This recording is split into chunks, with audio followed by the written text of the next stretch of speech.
แล้วพอใครกินก็นะต้องไปถามว่าพ่อไปได้ในสินค้าของพี่มากค่ะบอกไว้อยู่นะสวยไม่เท่าอะไรไปปั่นห้าก็เข้ากว่าแล้วก็แต่ว่าลาดนะ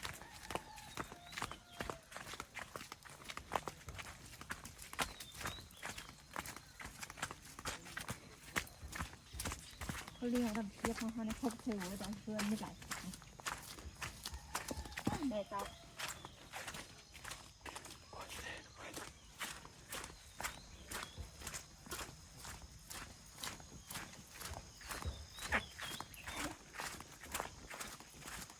เจ็บครับ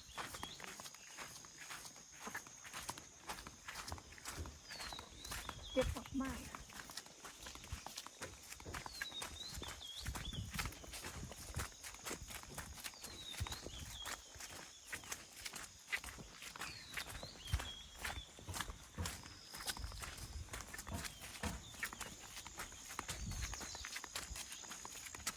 ว้าวน้ำนองน้ำทั่วแ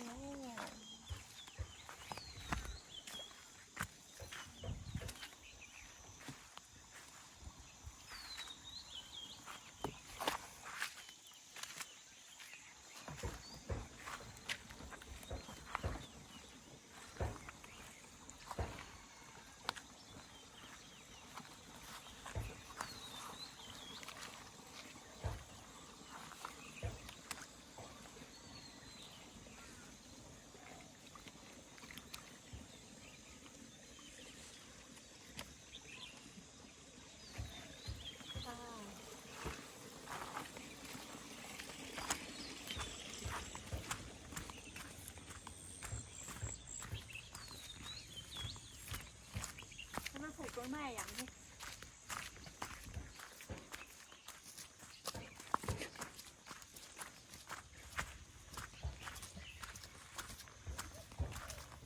หายอีกอ่ะ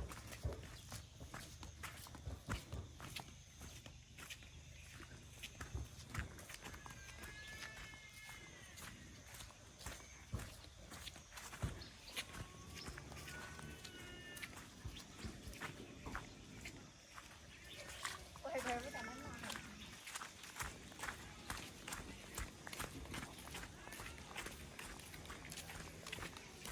พี่ตัวเองเนี่ยตามไปมึง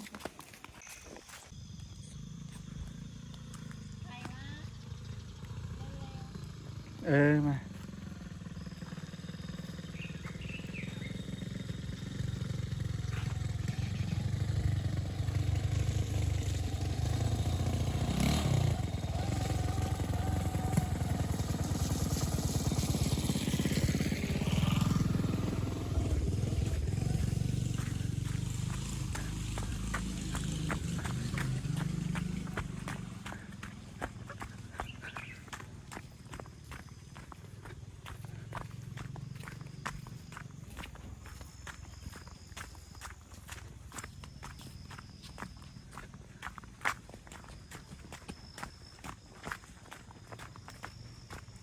อยากจะเป็นคนที่แบบร้านจะใส่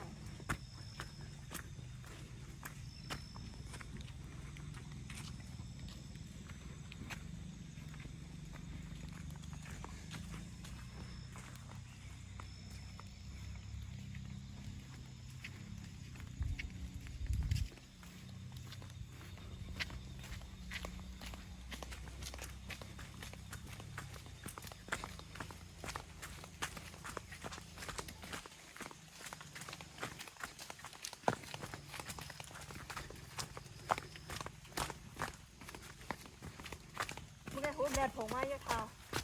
ถ้าได้แล้วนี่มาเราลงกันแต่ว่าทำนี่แล้วมาก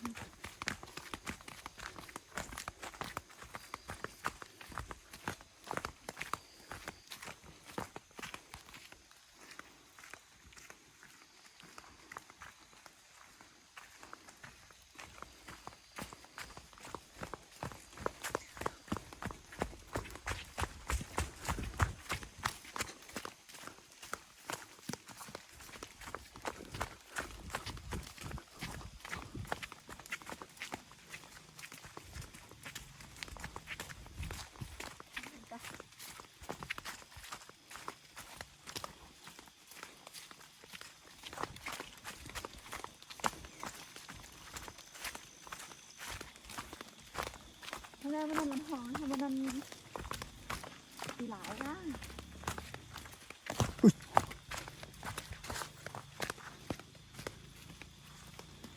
มาดีๆสิ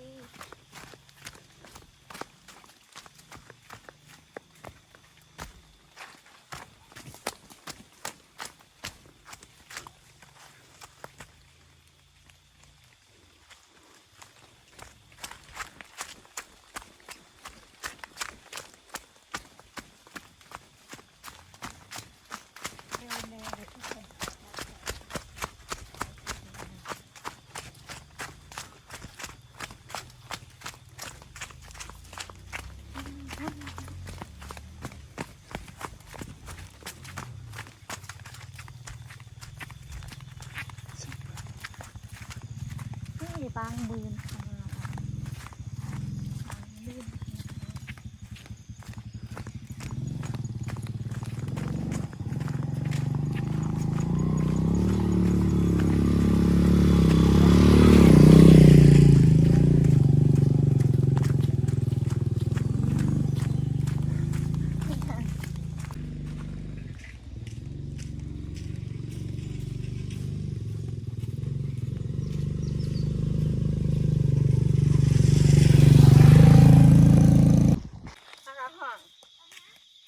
อาจารย์เคย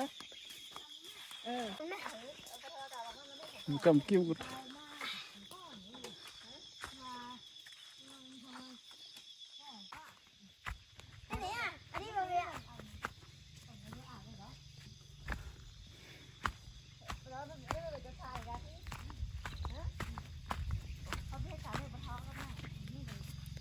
มีทองเลย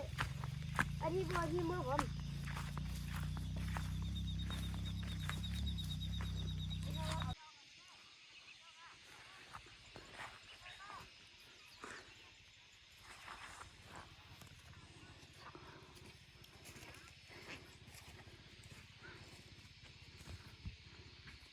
เข้าไอ้ขี้ข้า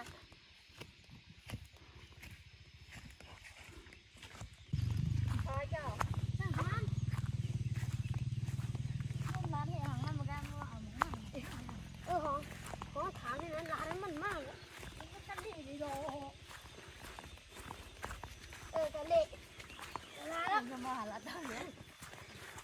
ร้านว่าผมลุ่งเลือดเลยเป็นยังไงเจ๊ปะให้เกียร์นะก่อนหาปอกไหนพี่หนุ่มวะเนี่ย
ไข่มันเลยค่ะนี่ค่ะส่วนหมักมัน ตั้งเลยมัน นะคะ บ่ใครมา ส่วนหมักมันเลยค่ะแล้วพี่น้องของไข่มาบันแห้งเลยค่ะ อร่อยนั่นตัวตั้งเลยมันมีนะ เอ้ย ตัวตั้งเลยมันคงหมักน้ำที่นั่นก็ยังดีใจเลยตั้งเลยนะ นี่คือเรามีทำบันพิษคนว่า มันทำปี๊ดนี่ เราว่าพี่ตุ้มไต